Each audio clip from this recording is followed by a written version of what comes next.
Hello दोस्तों, नमस्कार। मैं हूं आपका होस्ट एंड दोस्त शिव कुमार और भाई आज की इस वीडियो के माध्यम से हम बात करने वाले हैं कपास की फसल पर शानदार छिड़काव का कॉम्बिनेशन। हमारे किसान भाई जो खेती कर रहे हैं कॉटन की, तो तमाम प्रकार की समस्या आती हैं। कीट आते हैं, पिंक बॉलवर्म आती है, हरा तीला आता है और भी कुछ रस चूसक कीटों का प्रकोप देखने के लिए मिलता है।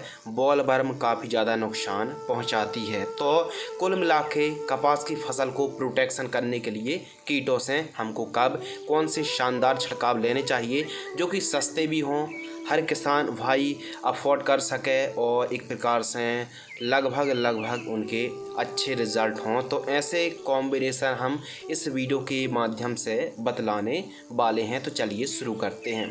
कपास की फसल पर सबसे पहले बात करते हैं कीट फंगस कौन कौन से प्रकार के आते हैं।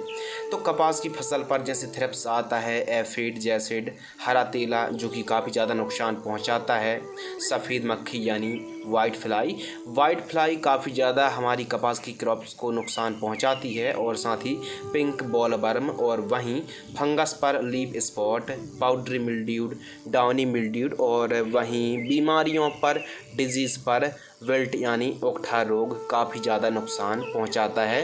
तो आइए बात करते हैं कि किस प्रकार हमको स्प्रे करना चाहिए, कौन सी बीमारी पर कौन सा छिड़काव करना चाहिए। तो यदि सफ़ेद मक्खी हमारी फसल पर दिखती है तो किसी एक कॉम्बिनेशन का आप छिड़काव कर सकते हैं। यदि हल्का प्रकोप है तो जैसे एसिटामिप्रिड 20% है 10 ग्राम, या फिर जैसे लेनो जिसमें कि पायरिप्रॉक्सीफेन आता है 40 ml प्रति पंप के हिसाब से, दोनों में से किसी भी एक का छिड़काव कर सकते हैं। और अधिक सफ़ेद मक्खी का प्रकोप हो चुका है तो जैसे GSP की SLR 525 कीटनाशक आती है 15 लीटर पानी में 25 ml, या फिर BASF कंपनी की सेफीना 40 ml प्रति पंप के दर से छिड़काव कर सकते हैं।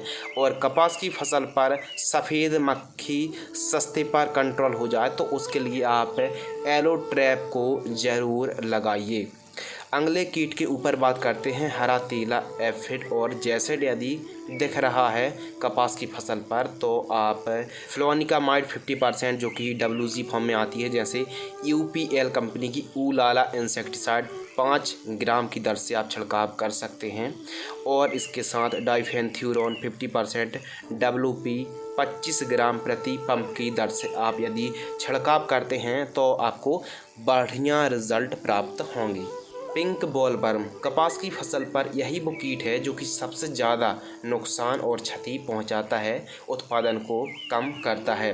प्रारंभिक अवस्था में प्रिवेंटिव आपको स्प्रे करनी चाहिए, जैसे वायर कंपनी की ट्रेसर 7 ml प्रति पंप, या फिर डाउ की डेलीगेट 15 ml प्रति पंप, या फिर एम्पिलिगो 8 ml प्रति पंप, या फिर आप चाहें तो इन तीनों में से किसी भी एक का छिड़काव कर सकते हैं पिंक बॉलवर्म की कंट्रोल करने के लिए। जहाँ तक पॉसिबल हो तो हल्का फुल्का प्रकोप है तभी ये दवाई काम करेंगी। यदि प्रकोप बढ़ जाता पिंक बॉलवर्म का तो कंट्रोल कर पाना काफ़ी मुश्किल वाला काम हो जाता है, क्योंकि जो डेंगू रहता है उसके अंदर यदि जो पिंक बॉलवर्म की एंट्री हो जाती फिर कंट्रोल कर पाना काफ़ी ज़्यादा मुश्किल वाला काम होता है। तो इसीलिए हल्का फुल्का जब भी प्रकोप दिखे तो आप स्प्रे करते रहिए। कुछ फंगस भी आता है जैसे पाउडरी मिल्ड्यूड आता है, तो इसकी रोकथाम करने के लिए आप टेबुकोनोजोल और जो सल्फर युक्त फंगीसाइड आती है जैसे स्वाधीन आती है 40 ml प्रति पंप की दर से छिड़काव कर सकते हैं, या फिर रोको फंगीसाइड जिसमें थायोफेनेट मिथाइल है 70% 40 ग्राम की दर से आप छिड़काव कर सकते हैं। दोनों में से किसी एक का। फ्लावर ड्रॉप फूल की अवस्था में फ्लावर ड्रॉप होना बहुत ही गंभीर समस्या है और इसे समय रहते कंट्रोल भी करना पड़ता है। तो इसके लिए बायर की प्लानोफेक्स 5 ml प्रति पंप की दर से छिड़काव आप कर सकते हैं, बढ़िया रिजल्ट मिलेगा। या फिर आप चाहें तो सुमिटोमो की जो टाबली आती है 15 लीटर पानी में 3 ml की दर से, दोनों में से किसी एक का छिड़काव कर सकते हैं यदि फूल फल ड्रॉप हो रहे हों तो ही आपको छिड़काव करना चाहिए। कपास की फसल पर आप चाहें तो NPK घुलनशील खाद के 2 छिड़काव ले सकते हैं। पहला छिड़काव 55वें दिन जब कपास की फसल होती है तो 19-19-19 NPK घुलनशील खाद 100 ग्राम और इसके साथ किसी अच्छी कंपनी का प्लांट ग्रोथ प्रमोटर जैसे क्वांटिस आता है 40 ml, इन दोनों को 15 लीटर पानी में घोल करके छिड़काव कर सकते हैं।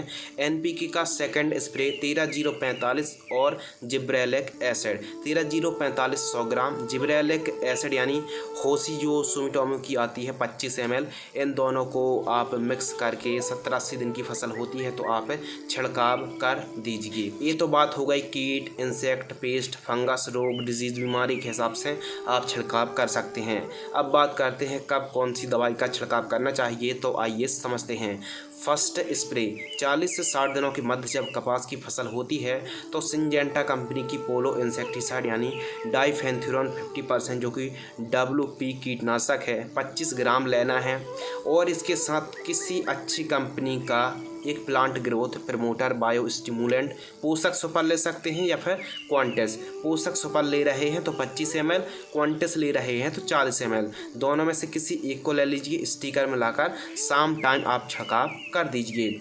इसके अलावा सेकंड स्प्रे कपास की फसल 70 से 80 दिन के आसपास की होती है तो फ्लोनिकामाइड 50% यानी UPL कंपनी की उलाला इंसेक्टिसाइड 5 ग्राम लेना है, प्रोफेक्स सुपर 25 ml लेना है और रोको फंगिसाइड थायोफेनेट मिथाइल रोको फंगिसाइड 40 ग्राम लेना है। 15 लीटर पानी में घोल करके छिड़काव आपको कर देना है। कपास की फसल पर थर्ड छिड़काव कपास की फसल जब 100 से 110 दिन के आसपास की होती है तो GSP कंपनी की SLR 525 इंसेक्टिसाइड 25 ml लेना है, एंट्राकॉल फंगिसाइड 35 ग्राम लेना है और प्लानोफेक्स 5 ml लेना है। प्रति 15 लीटर पानी में घोल करके आपको छिड़काव कर देना चाहिए। इसके अलावा फोर्थ स्प्रे जब 120 से 130 दिन के आसपास की क्रॉप्स होती है तो फोर्थ स्प्रे पर वायर कंपनी की ट्रेसर 7 ml और NPK 13-0-45 100 ग्राम प्रति पंप की दर से छिड़काव कर सकते हैं। यदि आप इस प्रकार कपास की फसल पर आवश्यकता अनुसार रोग बीमारी डिजीज को देखते हुए यदि छिड़काव लेते हैं तो आपको काफ़ी बेहतरीन आपकी फसल ग्रो ले पाएगी, उपज और उत्पादन भी बढ़ पाएगा। यदि आपको यह वीडियो पसंद आती है तो वीडियो को लाइक करना ना भूलें। धन्यवाद।